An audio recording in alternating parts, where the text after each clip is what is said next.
The Assembly will hear an address by His Excellency K.P. Sharma Oli, Prime Minister of Nepal.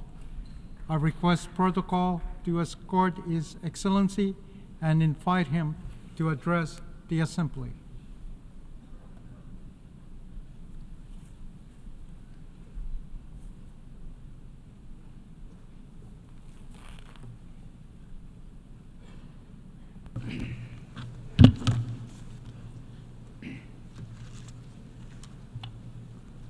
Mr. President, Your Excellencies, the heads of state and government, Mr. Secretary General, distinguished delegates, ladies and gentlemen.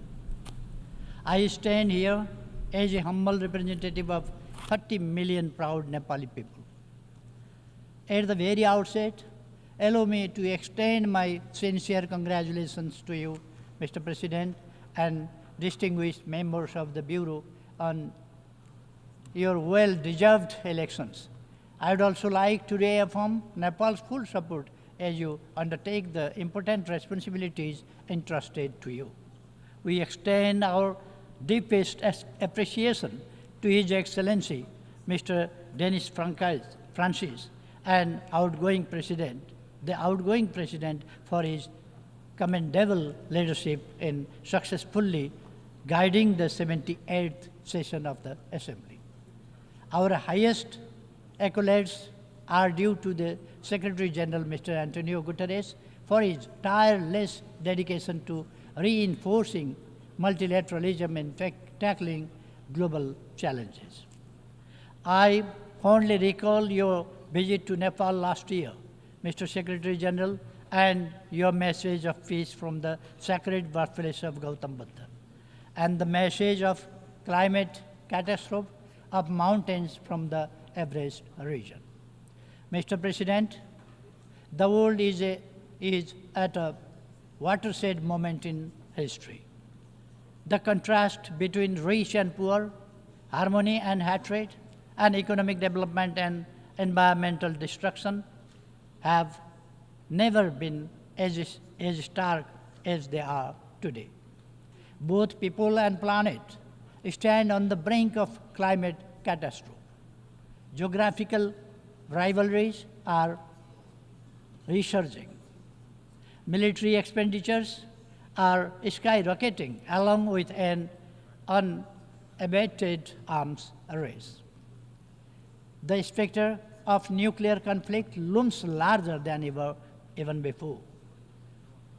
On the one hand, our economy remains frail, still grappling with the lingering effects of the COVID-19 pandemic. On the other, nationalism and protectionism have re-emerged. Even before we have reaped the benefits that liberalism and globalization were meant to deliver. Even after 300 years of industrialization and modernization journey, it is deeply troubling that in our so-called civilized world of 21st century, wealth and prosperity are concentrated mostly at the hand of global north, and the poverty and destitution are heavily concentrated in the global south, particularly in the least developed countries. To overcome these travesties, we must demonstrate our leadership that promotes meaningful cooperation and collaboration. It is only through collective will and unified action that we can turn the tide and usher in an era of enduring peace and shared prosperity for all. In this context, the theme of this session, leaving no one behind, acting together for the advancement of peace, sustainable development, and human dignity for present and future generations, could not be more timely or relevant. We have reaffirmed our commitment through the Summit of the Future to build a safe, just, and sustainable world for both present and future generations. This pledge is embodied in the three pivotal documents we have adopted: Pact of the Future, Declaration on Future Generation, and the Global Digital Compact. We must demonstrate our determination to implement these documents for the well-being of present and future generations. Mr. President, allow me to underline that the principle of leaving no one behind has long been the cornerstone of Nepal's approach to development across all sectors. This philosophy is enshrined in our Constitution, which upholds the values of democracy by guaranteeing inclusivity, equality, justice, proportional representation, human rights, and social protection for the most vulnerable sections of society. I am determined to lead my country with my deep conviction to comprehensive democracy. For me, comprehensive democracy ensures equal rights, equal access to opportunities, social justice, protects the vulnerable communities, and provides the security and dignity for all individuals.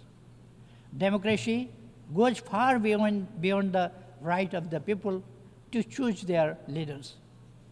It is about leading the people towards prosperity and happiness so that they could feel highest level of dignity. At the international level, sovereign equality and mutual respect constitute the backdrop of comprehensive democracy. These principles are essentially for building the frameworks of a just, inclusive, equitable, representative, and accountable global order. Mr. President, as a nation emerging from conflict, Nepal deeply understands the profound value of peace and political stability. Since the signing of the Comprehensive Peace Accord in 2006, Nepal has been firmly focused on completing the peace process at the earliest. Immediately after the formation of my government, Parliament passed a transitional justice bill to settle transitional justice issue once and for all. While we implement the law, we will uphold victims' rights, including truth and justice. We will also use reparations and reconciliation to heal the wounds and scars of conflict period. We appreciate support from international community, including the UN system, in this regard. The present government, formed by the collaboration of our two major political parties, is determined to secure stability while driving economic transformation for the inclusive and equitable prosperity to our people. At this juncture, stability and economic transformation are paramount to us than our periodic competition in elections. We have dedicated ourselves to realizing our national aspiration, prosperous Nepal, happy Nepali. Nepal will be graduating from its LDC status by 2026. We are diligently working towards achieving the Sustainable Development Goals, SDGs, by 2030 and aspire as become a developed country by 2043, despite facing significant economic headwinds. However, our path to achieving the SDGs remains fraught with difficulties. We are confronted with a substantial financial gap of about 24 billion US dollars to attain the 2030 agenda. In this backdrop, Nepal hosted the IDA 21 replenishment meeting last June, underscoring the crucial need for continued and enhanced support from the International Development Association along with other development partners. In this pursuit, we strongly reiterate our call for enhanced, predictable, and sustained international support. Mr. President, climate change has emerged as the gravest threat to our planet, people, and prosperity. My own country, Nepal, is particularly hard hit. We stand as one of the most vulnerable nations to climate change and are ranked as the 20th most disaster-prone country in the world. Of utmost concern is the alarming rate at which the pristine Himalayas, often referred to as the third pole, are losing their vast snow reserves. This loss threatens water availability for billions of people living downstream, extending far beyond the borders of my country. Nepal has usually been contributing to the health of our planet through its forests, mountains, and rivers. Yet, despite these efforts, we continue to bear the brunt of climate change. In this context, we call for climate justice. Our mountains play a crucial role in regulating the climate and ecosystem of oceans with their snow-fed rivers flowing down to the oceans. Nepal's Himalayas, as a natural climate stabilizer, help maintain a cooling system in a region situated in the hottest zone of the planet between the Tropic of Cancer and Capricorn. Given their significance, it is essential that the mountain agenda should receive the due attention in climate negotiations. Nepal is steadfast in its commitment to the Paris Agreement and aims to achieve net zero target by 2045, 5 years earlier than global target. As climate change is a global challenge, it demands global action and collaborative efforts to address its widespread and cascading impacts. Adequate climate financing, including loss and damage fund, is crucial to support climate resilient measures and infrastructure for adaptation in developing countries, not least in LDCs. Mr. President, Nepal's land is blessed with the wisdom of enlightened great sages from both the Hindu and Buddhist faith, particularly the teachings of Gautam Buddha. This profound legacy has shaped our worldview to seek global harmony, peace, and security. The values of love, harmony, tolerance, and empathy, as espoused by Gautam Buddha, hold even greater relevance today than they did over 2,500 years ago. But to our deep dismay, the world is increasingly distressed by division, suspicion, hatred, and enmity. Nepal firmly believes that dialogue and diplomacy are the sole means to resolve conflicts, including in Ukraine and Middle East. It is through love and compassion that hostility and hatred can be overcome, paving the way for lasting peace. On the issue of Israel-Palestine conflict, we continue to support a two-state solution where Israel and Palestine coexist peacefully and securely within internationally recognized borders, in line with relevant United Nations resolutions. We must address the worsening humanitarian crisis in regions such as Libya, Syria, Sudan, South Sudan, Yemen, and elsewhere. It is vital to uphold the principles of sovereign equality, non-interference as enshrined in the UN Charter, to ensure peace and stability, Consequently, the sternly oppose, we sternly oppose any form of unilateral intervention or sanctions. Mr. President, disarmament and non-proliferation issues must be prioritized. Nepal strongly advocates for the general and complete disarmament of all weapons of mass destruction. As the host country to the UN Regional Center for Peace and Disarmament in Asia and the Pacific, Nepal firmly believes that regional efforts, including the Kathmandu process, serve to strengthen the global disarmament regime. Technology presents a double-edged sword, especially for the least developed countries.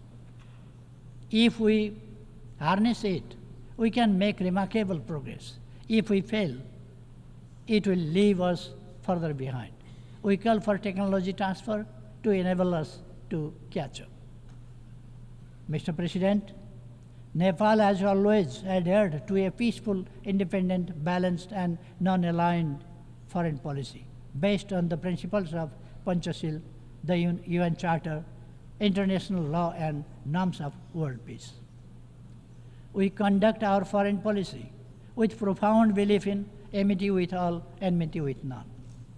Nepal remains committed to further strengthening its close, cordial, and constructive relations with its immediate neighbors and beyond, rooted in the principles of mutual respect, sovereign equality, territorial integrity, non-interference in each other's internal affairs, and peaceful coexistence. As the largest contributor of troops and police to UN peace operations, Nepal stands ready to further enhance its contribution to global peace and security.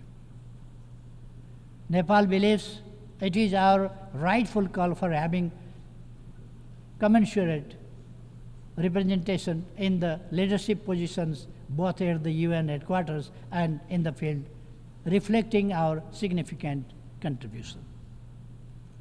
Mr. President, Nepal firmly advocates for the reform of the UN system to make it more effective, democratic, transparent, and accountable.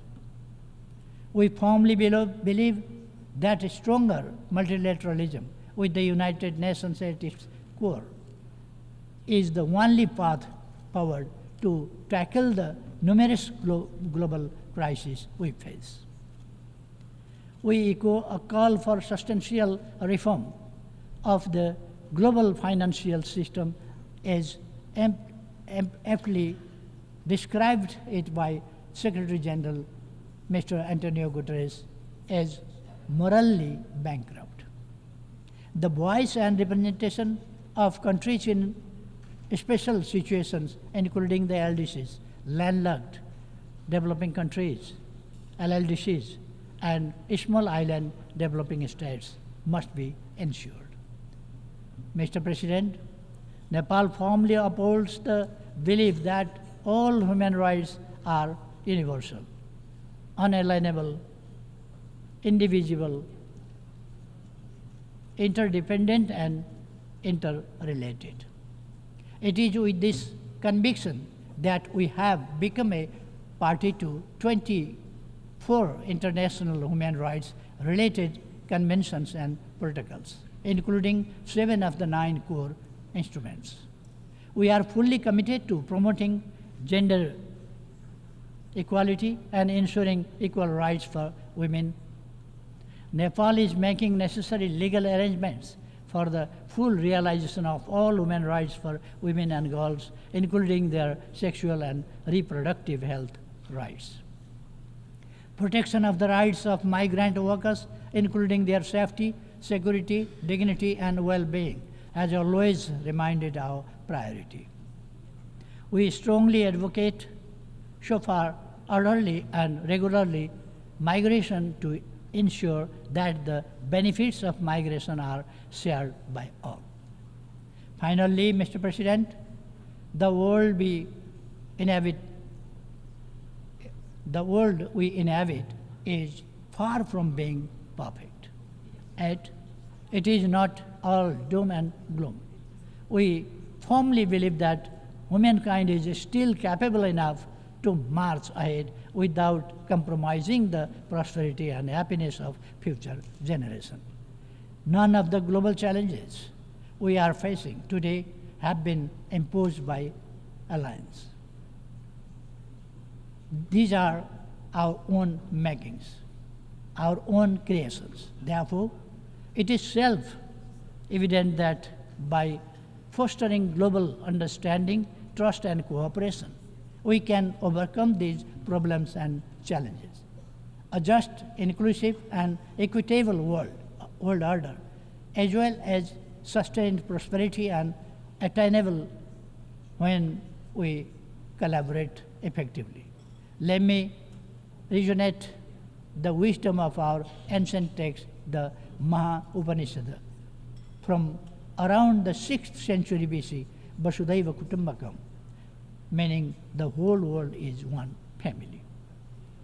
We not only hold this philosophy dearly, but we also act it on our everyday life. With this constant conviction, Nepal is committed to playing its role to secure our shared aspiration of enduring peace, progress, and prosperity while leaving no one behind. Thank you.